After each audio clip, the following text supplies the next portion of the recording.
think you're in for an interesting episode today because Arthur and I were already starting to get into it. And then he said, you know what, why don't we just go ahead and start recording and talk about it? Because we were I could have just gone on forever. But today we're going to be taking a look at self-acceptance, self-esteem issues.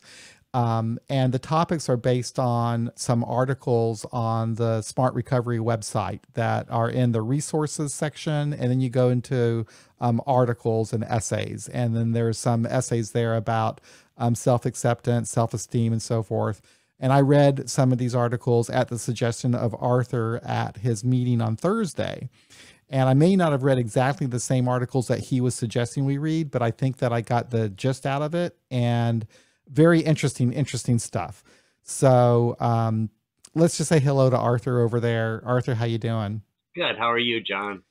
I'm fantastic. Again, I got a lot out of that meeting on Thursday. I loved it. And just before we started recording, I got a Facebook message from a person, unbeknownst to me, who was at that meeting on Thursday night, learned about it from these YouTube videos that you and I are doing. I didn't know that she was in there, but she's in my Facebook group now too. So it's like, wow, it's amazing. So it's cool. But you know, during that meeting, you suggested some articles to read about self-esteem, self-acceptance, and so forth. And I think it came out of one of the people were talking about how they were going to have a celebration with their family, and you know, everyone in their family drinks. And gosh, we've all been in this kind of situation before where we're going to be in a situation where, you know, we're going to be uncomfortable because there's going to be people drinking, but we're afraid to tell people, you know, to not drink around us, you know?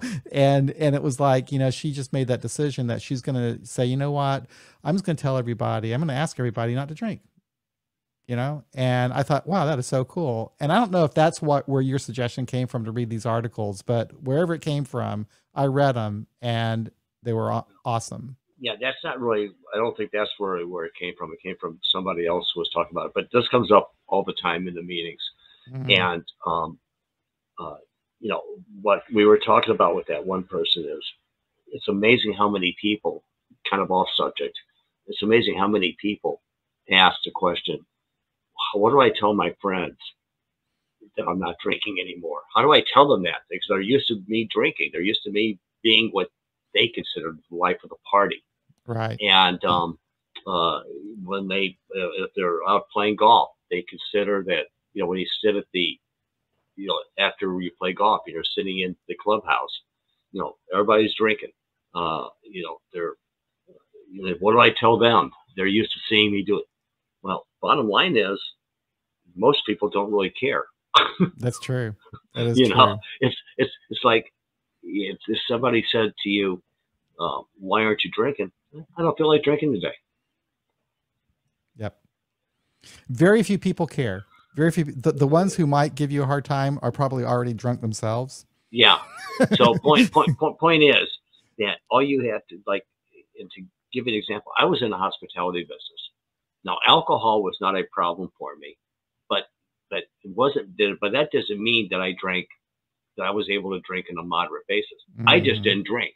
Mm-hmm. I on my 21st birthday, my friends, I used to be the designated driver for all my friends. And on my 21st birthday, I went out and they said, "It's your turn." And when I tell you I tied one on, I can still feel the effects of that. This is 53 years later. I can still feel the effects of that. And I just said, I was done. I was done. And here I was in the hospitality business. And I had to sit with people all the time that drank. Yeah. And it's basically the same thought. You know, somebody said, "Aren't you having a drink?" No, I don't drink. But thank you anyway. You know, mm-hmm. That was it. That was the end of the conversation. Mm-hmm. Yep. So I'm proof in the pudding that people really don't really care about you. I wasn't sitting there saying, "Don't you drink?" Right. I wasn't saying it's you know, that's, you know, let's order something for you, whatever. Right. It was just that I didn't do that. Right. Now, of course, you know, about, you know, an hour later, I was in the, you know, back in the hotel smoking a joint. But you know, but I wasn't drinking, Right. and that's the point I'm making here, is Right. that people really didn't care. No, they don't. They No. don't. They So really don't. but we put in our heads that that's what they're used to seeing, Yep. and so we get that in our heads. But Yep. the other part of this, that's where we go into this, is usually people who get who are feeling um, very low about themselves, and that comes out of that. I feel like I've been a failure. I feel like that I have not I was not able to immediately stop that behavior. Mhm. And what's wrong with me? And am I less than? And I got to show all those people that I can really do that. You know, it goes on to, you know, now I got to do it not just for me, for others and everybody else. Well, I usually ask 4 questions, and the 4 questions I ask, and I don't ask anybody to answer them until I'm done. And then I look for them to identify with those questions. If they identify with them, I go right into this other part, which we're going to go into. And the first question I have is, do you worry about what other people think? Right there is what we just talked about. Do you worry about what other people think? Second question is, do you compare yourself to others? The third one is, do you do negative self-talk? Like, I'm an addict, I'm an alcoholic, I'm a jerk, I'm a fool, I'm a failure. Mhm. And the fourth one is when other people put those labels on you and you start buying into them and believing them. Now, if they answer yes to any one of those, or I can identify any one of those 4 questions, I take them straight into what we call unconditional self-acceptance. Okay. Okay. Now, we have 3 unconditionals. We have unconditional self-acceptance, unconditional other acceptance, and unconditional life acceptance. So let's break those down very quickly. Unconditional self-acceptance is how you feel about yourself. The unconditional other acceptance is basically we have no control of what somebody else may say or do. It's how we react to it and how we perceive what they're saying or doing, and then how we react to that. Mhm. Okay, so the first thing is our perception of what they're saying or doing, and then how we react to it. Because we have no control over what they say or do. That third one is you go outside, you have a flat tire. No one caused you to have a flat tire. You just must have run over a nail or something. Right. I don't, you know, it's not like every day somebody slashes your tire, so it's not like somebody else did it. It could be, or it's snowing outside and you're socked in, or it's a really bad rainstorm. You can't see in front of your windshield. It's raining so hard. Point is that there are things in life that just happen. Right. A pipe breaking in your home or outside.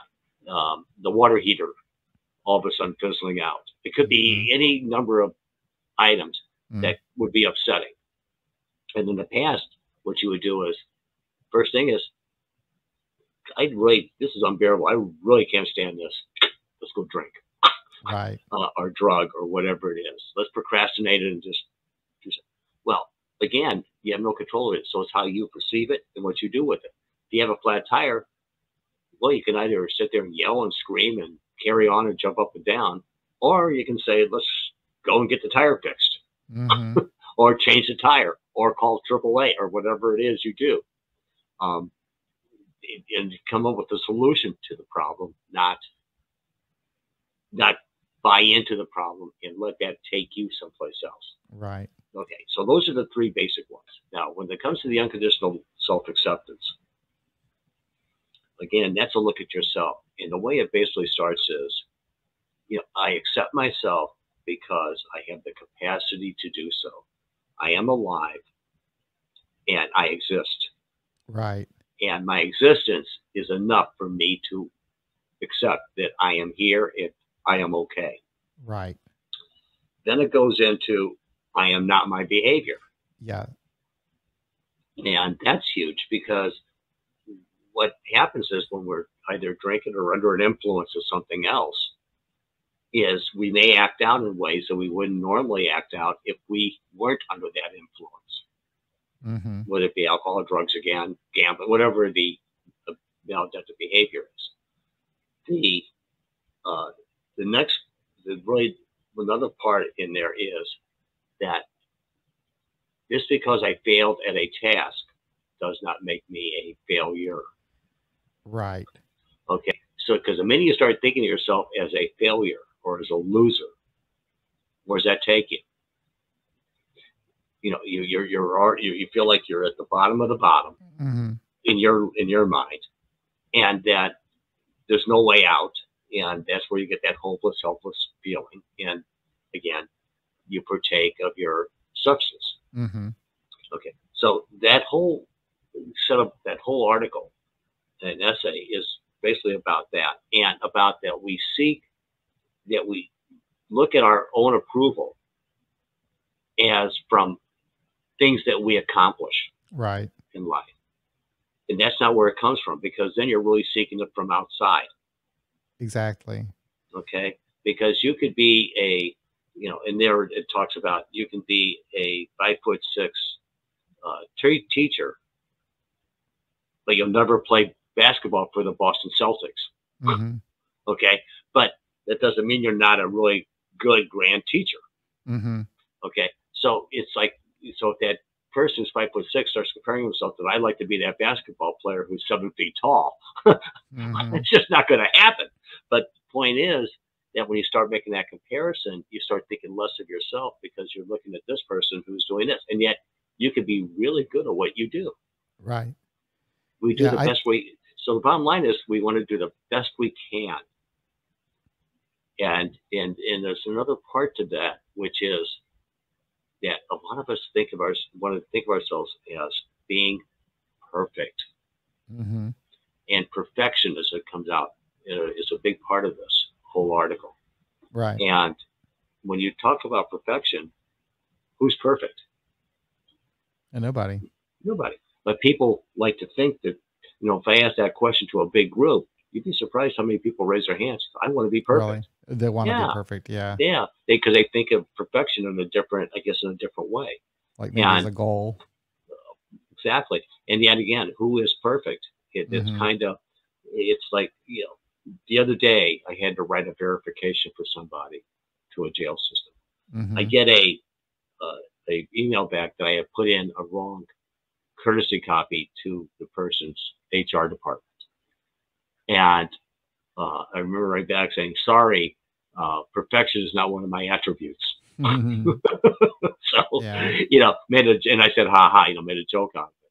But, you know, I always say that there is, that I am perfect at one thing, and that's being imperfect. Yeah. And just, and accept that. I found it interesting that the common thought, I think, among a lot of people, myself included, was that if my self-esteem is low, then I should engage in some activity to build my self-esteem. And studies have shown that that's actually false, and that That's why we don't call it self-esteem. yeah, and the whole idea is don't rate yourself at all, right? Well, we're going to go into that one too. Okay. Okay. But we don't even call it self-esteem. That's what we call it, self-acceptance. Acceptance. Right. Self-acceptance. It's not a question of, you know, you're born with a value, with a worth. Right. Okay. You got that. That's yours. Right. You own it. And you don't, so that self-esteem, we don't even use that term. We just use that self-acceptance. And It again, makes sense. The self-acceptance comes from, again, I exist and I have the capacity to enjoy my own existence. Okay. Okay. Okay. Yep. So that's where we come from with it. And Yep. it's not saying that you got low self-esteem and you're Right. down here. You know, we don't look at it that way. Right. We look at more of a positive way of looking at that. Mm-hmm. And again, that comes to that self-acceptance. Now, the other article, the next article we talk about, is the one called Tackling the Dire Need for Approval. Mm-hmm. That's when we're seeking and think that we need, notice what the title says, Tackling the Dire Need for Approval. Right. That's where we think that we need the approval of others to exist and find that self-acceptance. Mm-hmm. Okay, see, it goes right back to the self-acceptance again. Right. But it's like now it's like if we don't find that, we think of ourselves as less than, that we must have that approval. So, give you an example. I asked this lady that I was working with, who came to the group, and it somehow came out that I need the love of my husband. And I said, well, what do you mean you need it? Like, can you explain that a little bit more? I need that. I need that. And I said, well, what happens if your husband dies? Mm. Could you still exist and still live? Well, yeah. I said, then you really don't need it, do you? Yeah. Because we put so many things in that need column which is, and the only things we really need is air, water, food, and shelter. Would it be better for her to switch that need to a want? That's exactly where I'm going with it. But if you want the approval of others, that's different than saying, I need it to survive. Right. I need it to make my life whole. Right. It would be nice to have it. It'd be nice to have. But if I don't have it, I can still exist. Yeah. And be happy. And be happy. Exactly. Mm. So it's, again, just switching that word from need to a want. Right. Okay. Now, if you say, let's say you have a car, there might be a need to have a car because your car broke down and you might need to buy a car. Right. In that instance, just I'd say, I want a Cadillac. That all I can afford is a Malibu, right? A Chevy Malibu. You see what I mean, or a Ford Escort or something. Mm-hmm. The point I'm making is that there might be a little bit of a difference there because there might be a real need to have that transportation. Right. But you may want something that is much more than you can afford. Right. Okay. Sometimes we let that take over, but that's just one of those outside examples of that. Kind of interesting. The two different deals there. Right. One is the need. You don't really need it, but you might want it. The other one is you might need it, but not want, whatever. You might not need what you want. Right. Exactly. You may not need what you want to survive. Right. Right. You might need something, but not what you want. Right. And what we talk about and when I talk about this stuff and when we talk about it in the group, we're talking about it in recovery. Yes. We're pretty specific into recovery. Right. Exactly. Because there's some other areas that get to be more gray areas outside of recovery. Sure. But in recovery, there's certain ways, like when people talk about, like I say, stay in the now. Mm-hmm. And this happened in a group that I was in that I partook in after the meeting you were at on Thursday. Mm-hmm. And it was in California. And this person was talking about, and I was talking about, I want to do this one day at a time type thing. Mm-hmm. And I said, well, how do you know you have a day? Yeah. I mean, you can walk outside and get struck by lightning. You can get hit by a car. You can have a heart attack. You can, get a stroke. All kinds of things can happen. Like Kobe Bryant getting into his helicopter. He thought he had a whole day with his daughter. 20 minutes later, they were gone. That's right. So I said, why not deal with what's going on for the present moment? And I used the example I just kind of made a statement saying, too much past gives you thoughts of resentment, revenge, sadness, and depression. Too much future causes stress, worry, and anxiety. Where's the best place to be? And this same person said, in the present moment now. I said, exactly. But then came out, but I need to plan things for the future. I said, I'm talking about recovery and thinking about in recovery. Right. I said, of course, if we want to go out to dinner with friends, we're going to plan that down the road. If we want to make a business transaction, we're going to plan what that can be. Mm-hmm. Of course, we have to plan things for the future. Right. But we can only live in the now. Right. I can't tell you what's going to happen 10 minutes from now. Right. And I'm not going to, and I can't, and I also can't say or tell anybody else or myself what I'm going to be thinking about 10 minutes from now. I may have an idea, but it doesn't mean that's what's going to happen. I said we only have what 2,500 to 2,800 thoughts an hour. Yeah, that's amazing. I mean, come on. so you deal with what's going on in the present moment. I'm not going to sit there and drink a drink an hour from now at this moment. Right. Yeah. It's impossible. Right. But if I start thinking about that now, Mm-hmm. that means I could end up drinking that drink in an hour. Right. So what I'm saying is, if that thought comes in your head, let's work on that thought and see if we can't deal with that to see how we can avoid that happening an hour from now. Right. So all these things kind of come into play when we're talking about all these things. Now, when you're talking about again, that's said, tackling that dire need for approval with others. We go right back to that. Again, our accomplishments and the accolades we get from those become the most important thing to us. It's pleasing others and putting them before yourself. So, you know, I had it right here, but I don't want to go searching for it. There's a statement that I saw. It says basically, so when you tell others they come first, you're really telling them that you come second. Right. And then at the bottom it says, read that again. Oh.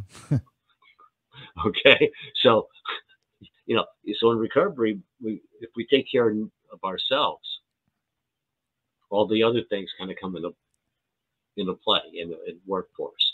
Yeah. Now, okay. Now that takes us into the third one, which is overcoming the rating game.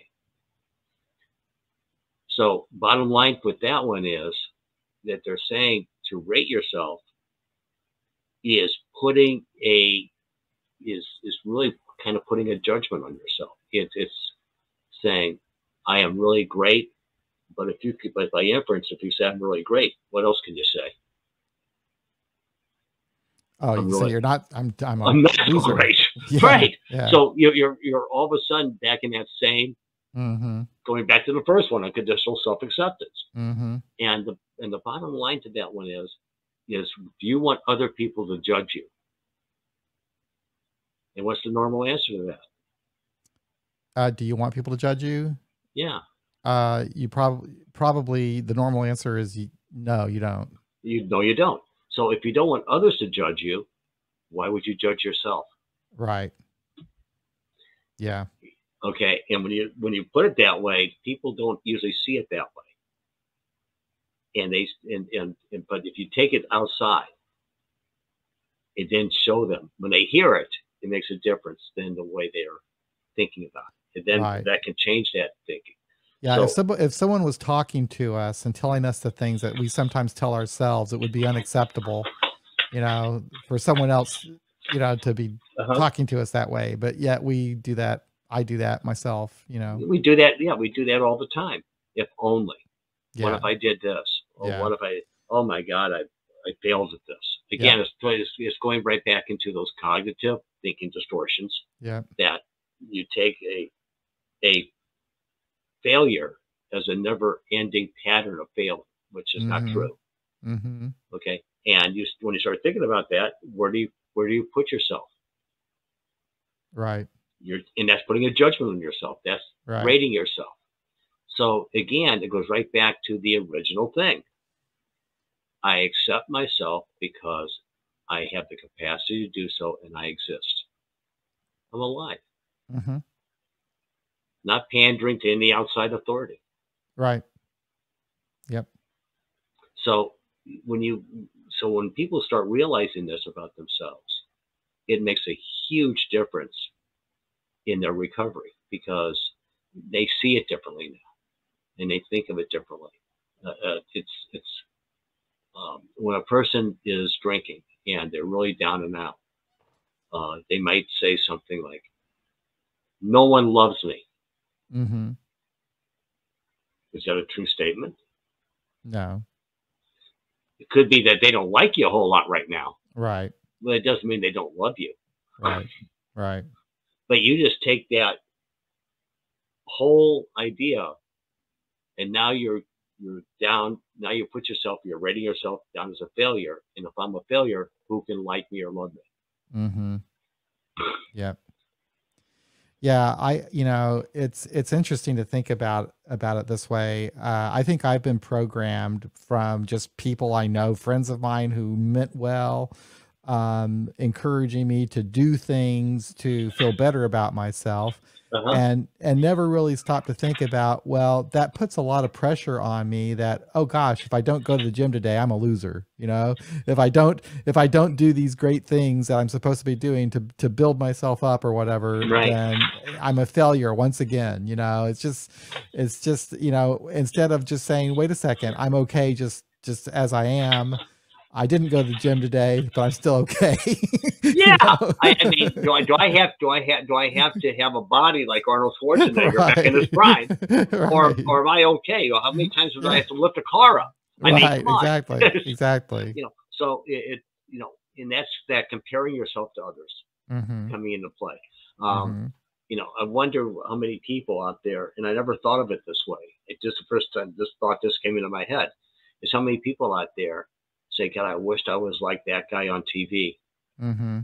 I wished I could go out there and just absolutely take on the world and do all these great karate moves and all that, and just knock everybody out of the park."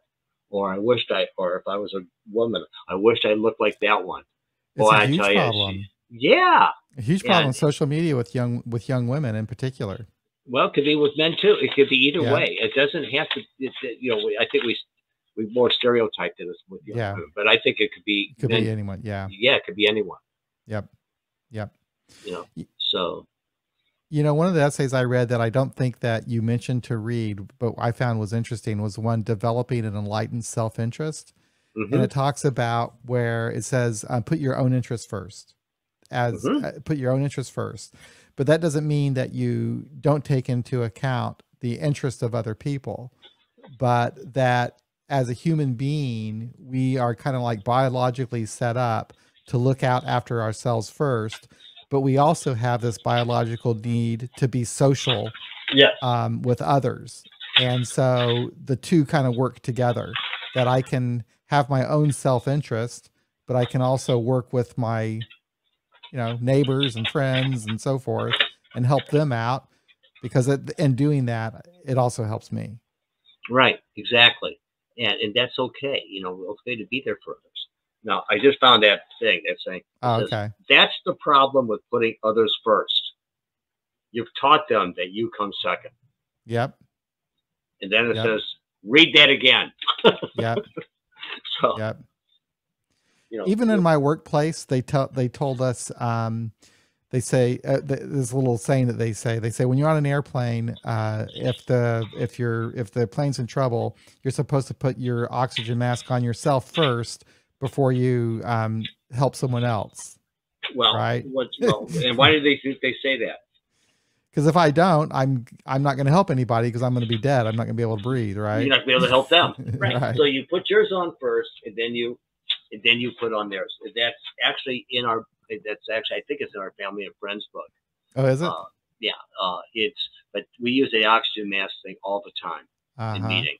That the most important thing is take care of you. Yeah. And if you take care of you, it's like when we go back to those hierarchy of values that we've talked about in the past. Mm-hmm. That if you value, like when you value your family and your friends and your workplace and these different things that are important to you, if you don't take care of you, in that case, like sobriety or recovery, yeah, all those things you value kind of go by the wayside. They kind of dissipate. They're not as important. Right. Okay. And they may even become non-existent for a period of time while you're using. But when you start taking care of you and you're into that sobriety, that's why I always suggest to people that sobriety and recovery be their number one value. If that's your number one value,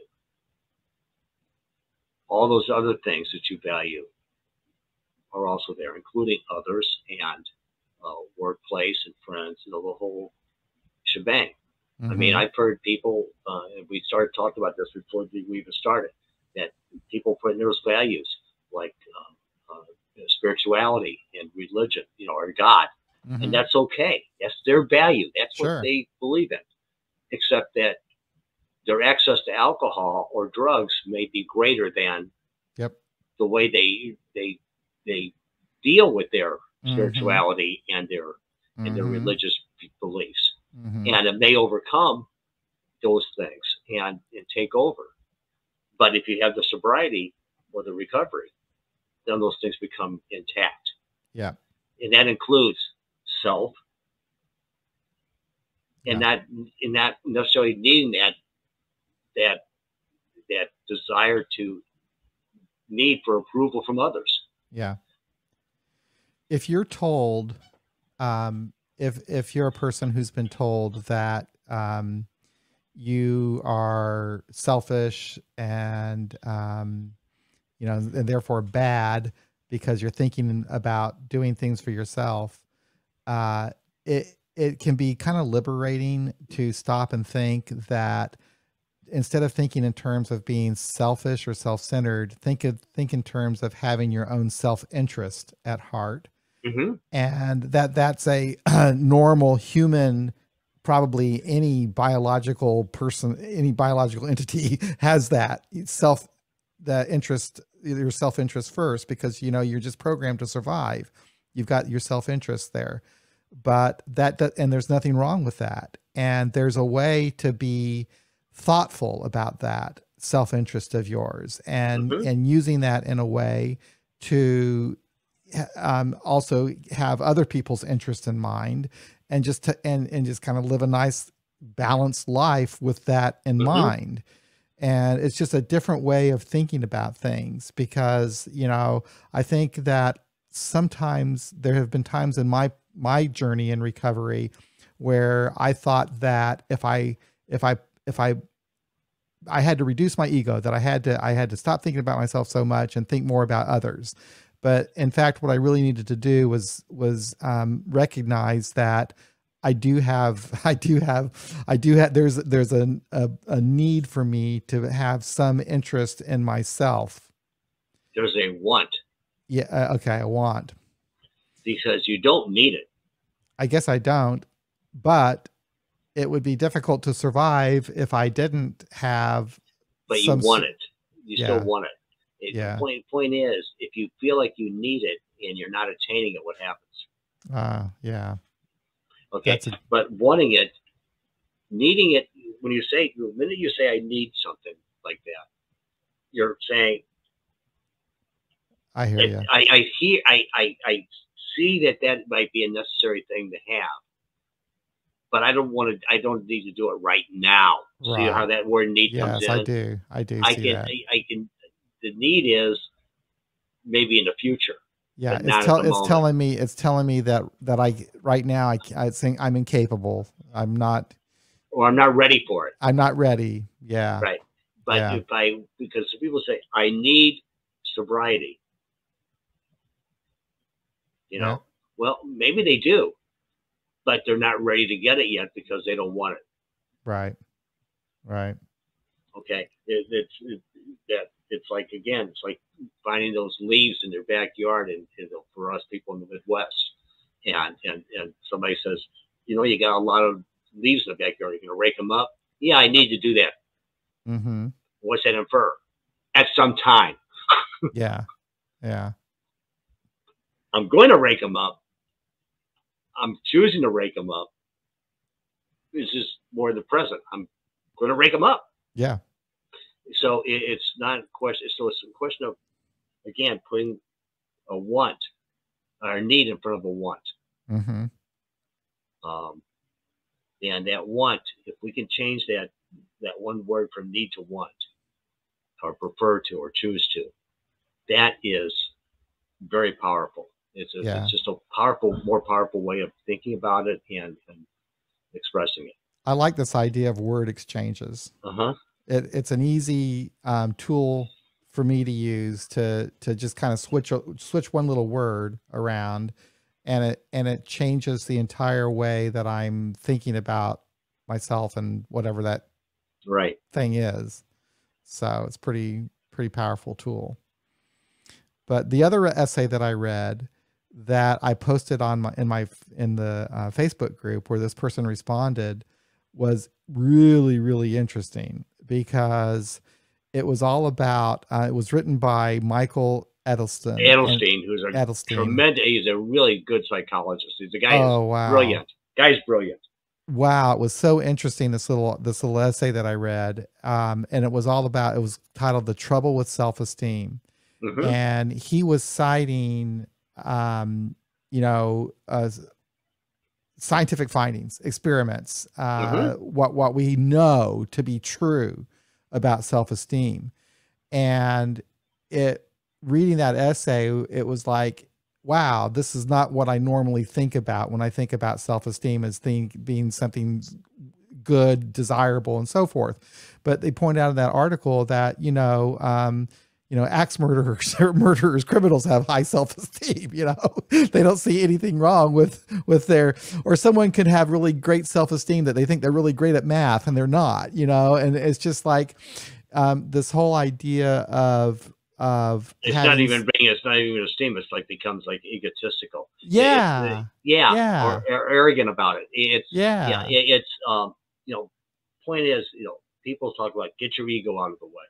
Well, I have a little thought on that. And this is my personal thought. That I think it's okay to have ego.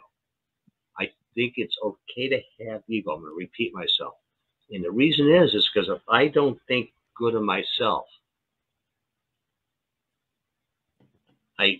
then where am I? Now, that's different than being egotistical. Right. Going out saying, I'm the greatest. Right. When Muhammad Ali did that, whether he believed he was the greatest, but at the same time, that was a hype. Yep. That was like, this is my brand and this is my trademark. and you all believe that I'm the greatest. So, but I'll tell you a little story because we knew Muhammad Ali very well. And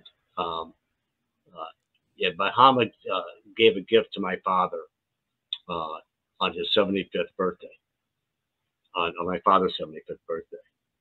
And my father looked at Muhammad and said, and I'm going to give you a great gift on your 75th birthday. And Muhammad looked at my father and says, if you're there to give me a gift on my 75th birthday, you're the greatest. Funny. And actually said that. It was really fun. And now keep in mind, it was private. It was like, right. But, it was a crowd of a few hundred people that were there for this particular party we were throwing for my father.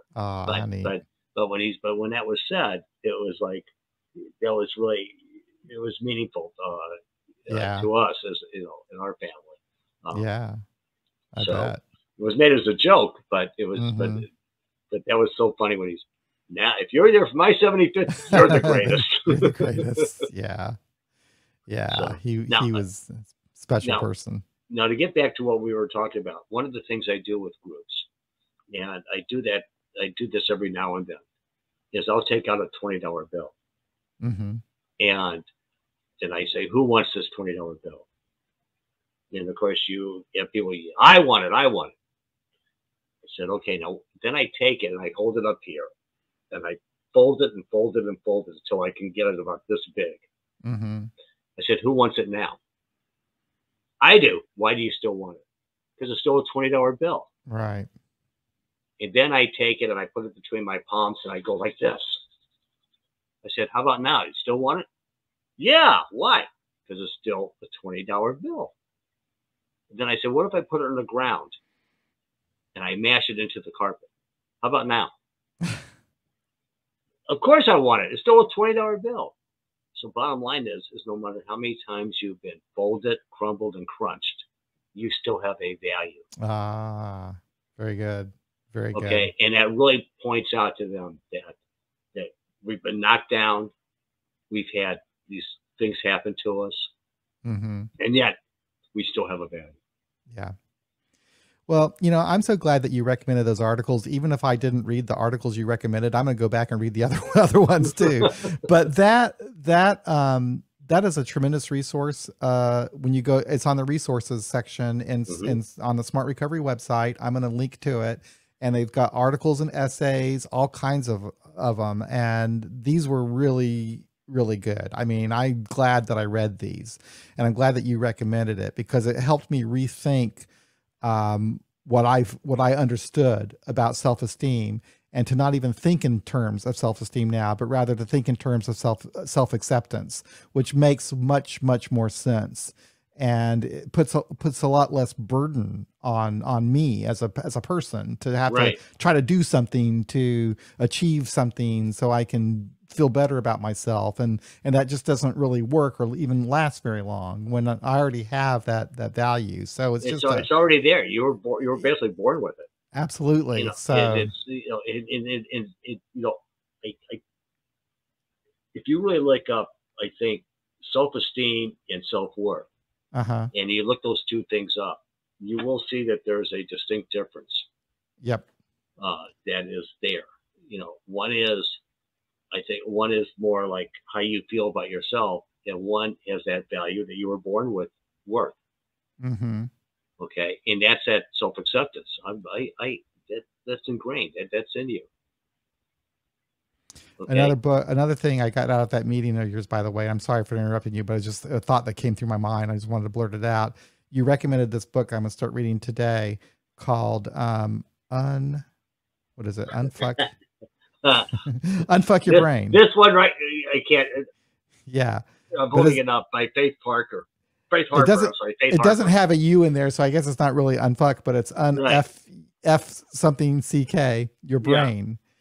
And it says getting over anxiety, depression, anger, fear, freakouts, and triggers with science. Right. By Faith Harper, PhD. So I'm going to start reading that this week. Well, it's not just PhD. It's LPC, LPCS, ACS, ACS. I mean, this lady's got more initials after her name. Yeah. She's brilliant because all that's in here is just very colloquial. Reframing your story, telling your story in a coherent way can often help us figure out parts of the story that don't make sense. Getting back out there, reconnection, traditional talk therapy. Oh, so yeah, this is my jam. I'm a licensed professional counselor. I'm a talk therapist through and through. Talk therapy has a great capacity to heal in support of other treatments or sometimes alone. A good therapist has the benefit of their training and a perspective on your life that you don't have because you aren't living the experience you are living, at least at this time. And it's like, you know, well, that's what Smart Recovery is really kind of about. There's like,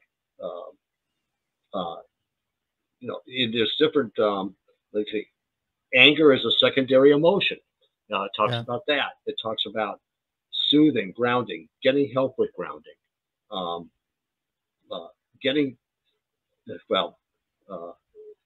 unfucked immediately after a traumatic event.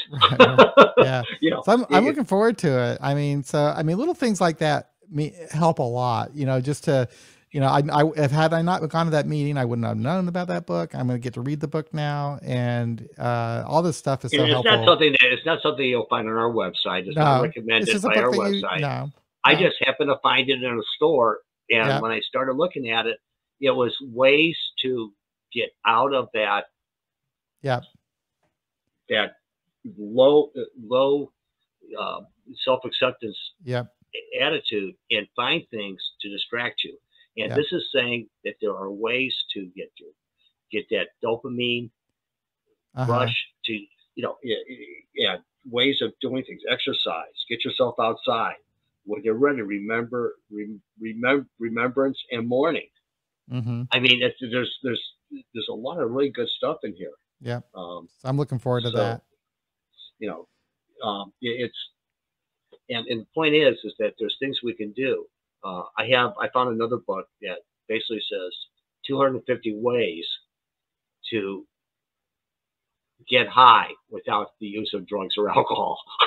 And what a basically same basic thing. It's get out there, find those things that interest you. You can get a dopamine rush just thinking about something that you really enjoy doing before you even get there to do it. Yep. Like you might get that rush if you're at an amusement park, and was brought up in the meeting the other day about getting on a roller coaster and you trudge up the thing.